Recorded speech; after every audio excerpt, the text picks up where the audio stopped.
Digital युगातील अग्रेसर नाव विश्व न्यूज मराठी। अक्कलकोट, दुधनी आणि मेंदर्गी या तिन्ही नगर परिषदेच्या निवडणुकीचा प्रचार शिगेला पोहोचला आहे।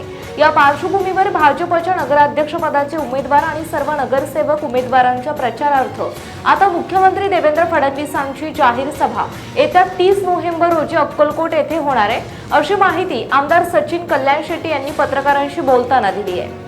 मंगरुळे प्रशालेजवळ असलेल्या समोरच्या मैदानामध्ये सकाळी 10:30 वाजता ही जाहीर सभा होणार आहे। अक्कलकोटमध्ये भाजपकडून नगराध्यक्ष पदासाठी मिलन कल्याण शेट्टी, मैंदर्गीमध्ये अंजली बाजारमठ आणि दुधनीमध्ये अतुल मेळकुंदे हे 3 उमेदवार निवडणुकीच्या रिंगणात उतरले आहेत। त्याशिवाय या तिन्ही नगरपालिकांमध्ये 65 उमेदवार हे भाजपकडून आपले नशीब आजमावत आहेत। त्या दृष्टीने भाजपकडून ही मोठी जाहीर सभा होणार आहे। या सभेला पालकमंत्री जयकुमार गोरे यांच्यासह भाजपचे वरिष्ठ नेते मंडळी उपस्थित राहतील, अशी माहिती पक्ष कार्यालयाकडून देण्यात आली।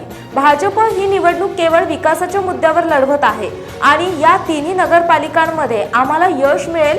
मागच्या वेळी या ठिकाणी भाजपचे वर्चस्व होते, ते यावेळी देखील कायम राहील, असा विश्वास त्यांनी व्यक्त केला। या सभेच्या अनुषंगाने तयारी सुरू झाली असून या तिन्ही नगर परिषदांच्या सर्व पदाधिकारी, कार्यकर्त्यांनी आणि नागरिकांनी मोठ्या संख्येने उपस्थित राहावे, असे आवाहन मंडल अध्यक्ष प्रदीप पाटील यांनी केले आहे। विश्व न्यूज मराठीची जाहिरात म्हणजे आपल्या उद्योगाची भरभराट। आपल्या व्यवसायाच्या उत्कृष्ट जाहिरातीसाठी आजच संपर्क करा।